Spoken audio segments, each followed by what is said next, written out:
Hello and welcome. My name is Krishna Rana and I'm currently studying at Bengal University.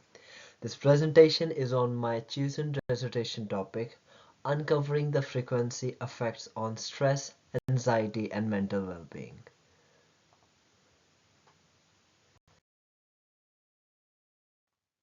In this presentation, I'm going to explain why I choose this topic, followed by some background on sound and its psychological effects. Then I will walk you through the methodological part of the study and highlight the key findings. We will then move into the discussion, real-world implementation, and suggestion for the future research. And in the end, I will leave you with a take-home message summarizing the core insight of this study.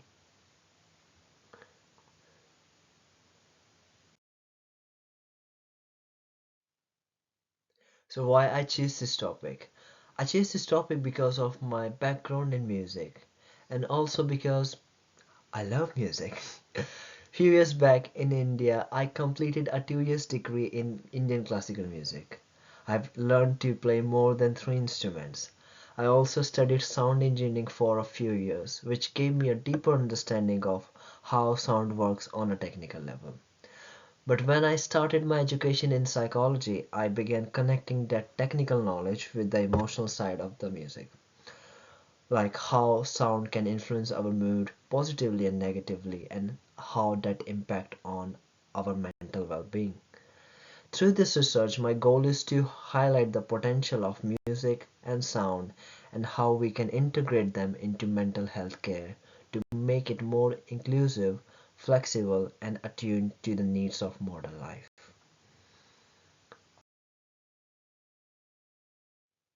Let's look deeper by exploring the background. Anxiety continues to be a pressing global issue, affecting an estimated 264 million people worldwide according to the World Health Organization. In the UK alone, over 8 million people are living with anxiety. This shows the highlight of urgent need for effective interventions. While cognitive behavioral therapy is widely used and effective, research has shown high relapse rate and suggesting that traditional talk therapy may not be sufficient for everyone. And this has led to a growing interest in the complementary approaches like music therapy. Music therapy is a clinical evidence-based practice that uses music to support therapeutic goals. Studies have shown that music therapy can reduce symptoms of anxiety, depression, offer a gentle, non-invasive alternative and complement to traditional treatment methods.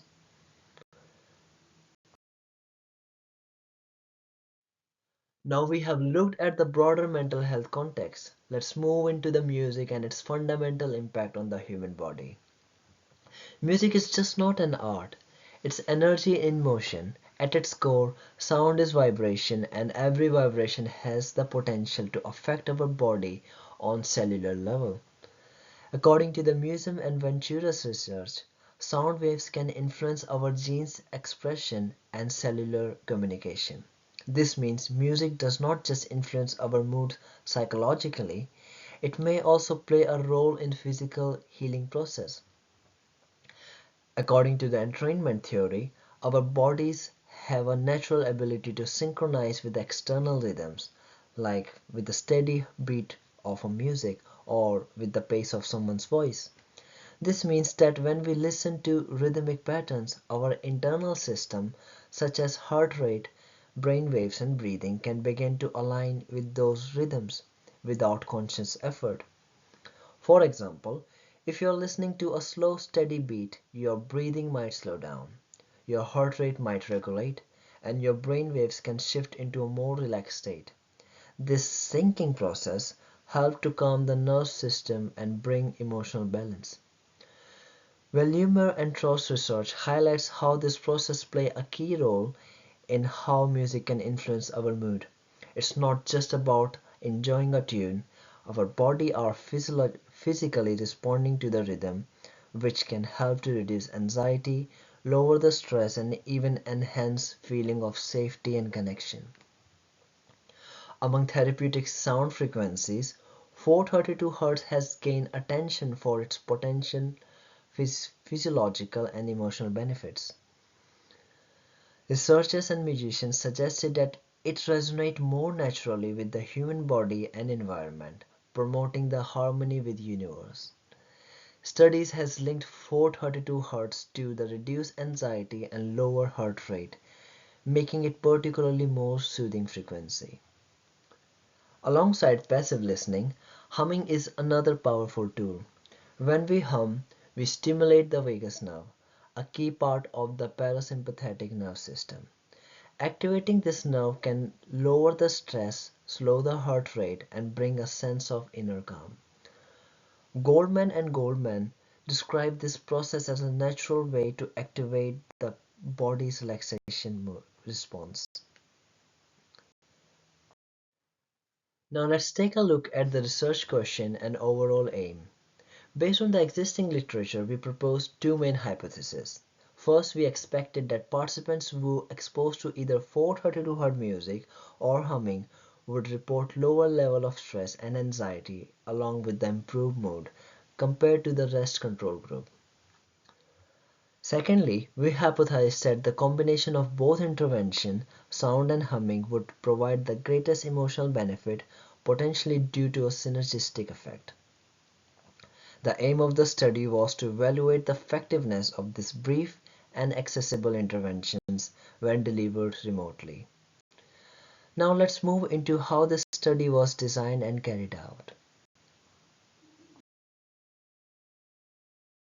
The study designed as a quantitative study using 2x4 mixed measure design.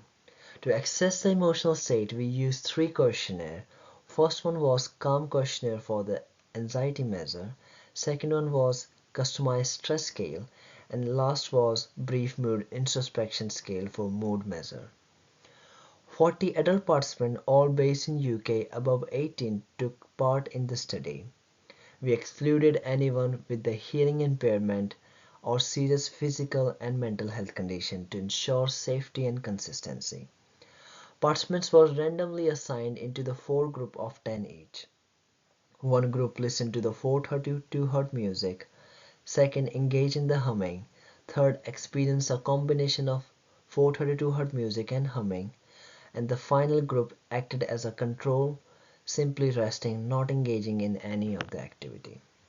The whole study was conducted online, lasting about 50 minutes each session, with 15 minutes dedicated to the intervention. Sessions were video monitored to ensure participants' engagement and consistency. Ethical approval was obtained from the Bangor University and the study adhered to the ethical standard of the BPS, NCPS and BACP.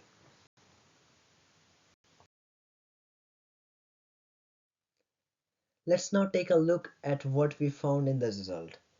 Starting with the paired t-test conducted within groups, we saw a statistically significant reduction in both anxiety and stress level across all groups after intervention. This means that regardless of the type of intervention, participants generally felt less anxious and stressed after taking part. However, when it comes to the mood improvement, only the combined group, those who experienced both listening to 432 Hz music and humming, showed a statistically significant positive shift in mood. Their mood scores increased from the mean of 2.80 to 10.30, with a very strong level of significance, along with the reduction in anxiety and stress.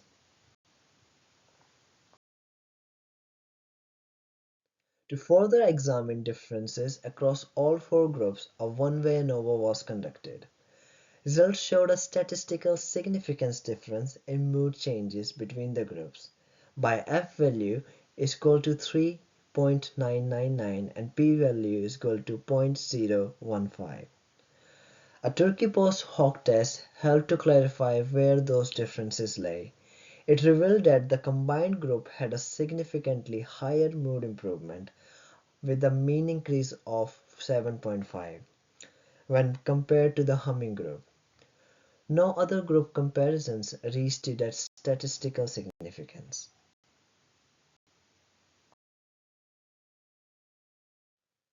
Now let's move to the discussion part. After just a 15-minute of intervention, we saw a significant reduction in anxiety and stress across all four groups. Whether participants listened to the 432 Hz music, practiced humming, did both, or simply rested. This reinforced the idea that simply taking time out for the self-care, particularly through sound or silence, can be emotionally beneficial. But the standout result came from the combined intervention group. This group not only reported lower anxiety and stress, but also showed a significant boost in mood, something that other group didn't achieve. Participants in this group experienced a significant greater increase in mood compared to those in the humming-only group. It suggests that combining auditory input, which is listening, with the vocal output, which is humming, may create a synergistic effect, where the two interventions work together to produce a greater benefit than either one alone. This aligns with the work of Chorus and White's, who explained how integrating sound and voice activate the deeper emotional regulation pathway in the brain. This result also aligns with the previous research. For example, Dinaso et al. In 2016 found that 432 Hz music reduced anxiety and pain in the dental patients. Similarly, according to the Kalimasi's research, showed similar effect among frontline healthcare workers during the COVID-19. And Goldman described how humming can stimulate the vagus nerve, promoting the relaxation and emotional balance. Together, these findings validate the potential of sound-based interventions as a low-cost, accessible tool for remote emotional support. Especially in today's world where many people lack access in-person therapy, tools like these could offer meaningful support from the comfort of the home. And lastly, this study contributes to the growing evidence that sound therapies traditionally used in-person can be effectively translated into online or self-guided formats, which widening their reach and inclusivity in the mental health care.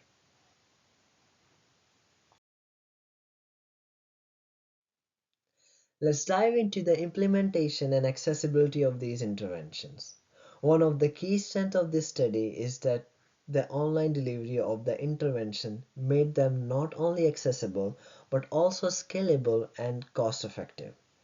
With just a simple setup like a headphones, an audio, or guided script, participants were able to engage in the intervention from the comfort of their homes.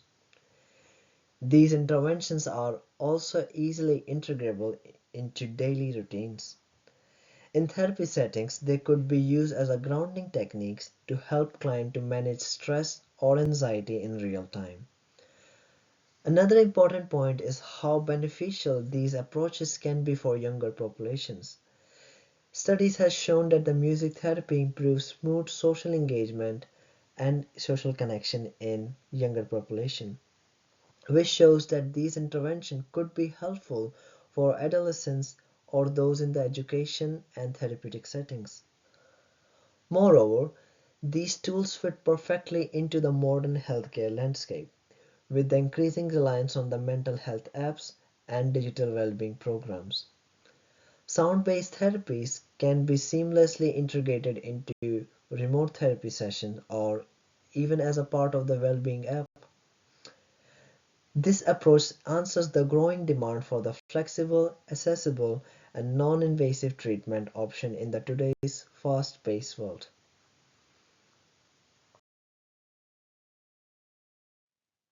Now let's look ahead at the future research directions. Exploring the long-term emotional impact of these interventions is crucial. Longitudinal studies could help us to understand if the benefits of sound and humming last beyond the short term, giving us an insight into their lasting effects. Next, we can improve the scientific validity of these findings by incorporating physiological measurements. Tracking metrics like heart rate, EEG, and cortisol level would help us to deepen our understanding of how sound affects the body and mind. Lastly, We can extend this research to clinical populations such as those with the depression, PTSD, or schizophrenia. This future direction could further establish the potential of 432 Hz music and humming as a therapeutic tool for emotional and mental well-being.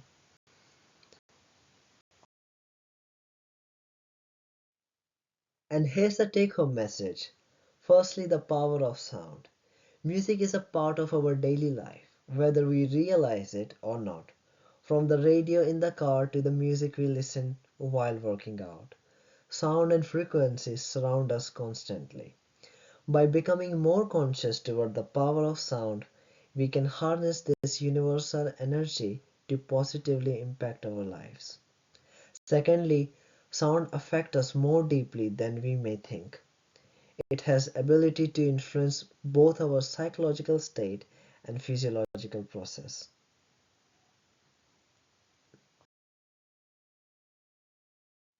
And now we have come to the end of this presentation, and I want to thank you all for your time and attention today. If you have any question or would like to discuss any part of the research in more detail, please feel free to reach out to me at my email address. I would be more than happy to engage further on any aspect of this topic. Thank you again, and I hope you find this presentation insightful. Thank you very much.